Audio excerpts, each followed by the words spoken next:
fellow heathens, and welcome to my new show. I love scary stories, and chances are that you do too if you have found your way to this channel. Today's story is based on an urban legend that turned out to be true. So listen closely, get comfy, and let's dive down deep in this rabbit hole. This story goes like this. On a cold, dark night in Seelyville, a little boy was brutally murdered by his own father, and his tiny ghost can be seen looking out the windows or riding his tricycle down the street before vanishing into thin air. Rumor has it that the little boy's remains are still buried inside the home or the yard. Strange noises have been reported, along with footsteps and weeping sounds like a small child.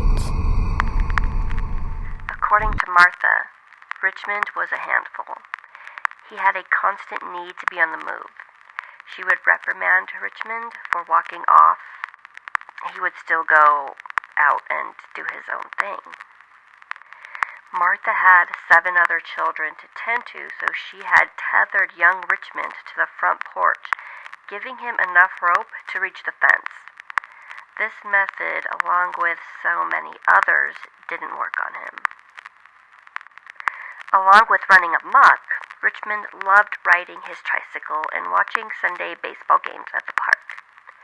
The park was very close to the Byers' home. On Sunday, May 4th, 1904, was just like any other day. Richmond was riding his tricycle in the front of the house. After a while, he went and asked his mom if he could go watch the Sunday baseball games. She said yes and told him to be home by dinner. He put on his red and white jacket and his black and green hat and waved goodbye to his mother as she watched her child walk towards the park and disappear from view. Dinner time came and went with no sign of Richmond. Martha went to the park to search for her son. Asking around, she realized that nobody had seen him, and she wondered if he even made it to the park at all. This wasn't unusual, as Richmond would start talking to the neighbors and end up hanging out there. After asking the neighbors, nobody had seen Richmond. Martha became worried. She searched the whole town for her son.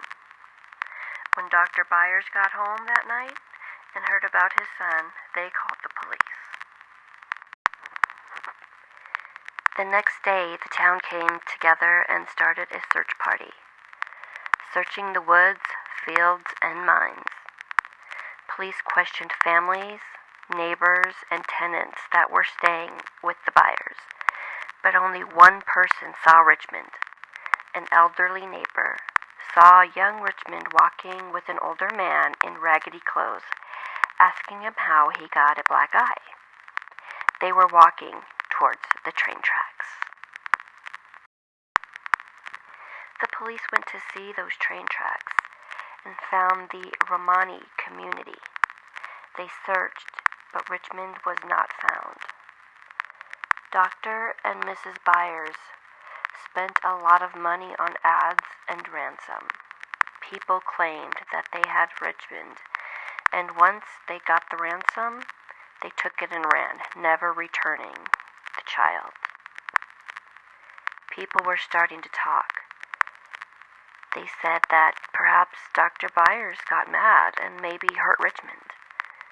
Maybe he killed his son and buried him on the property. Word got back to Dr. Byers, who dug up his patio just to appease the people, just to show them that his son was not there. He also demanded a thorough investigation be done at the home as well, and nothing was ever found.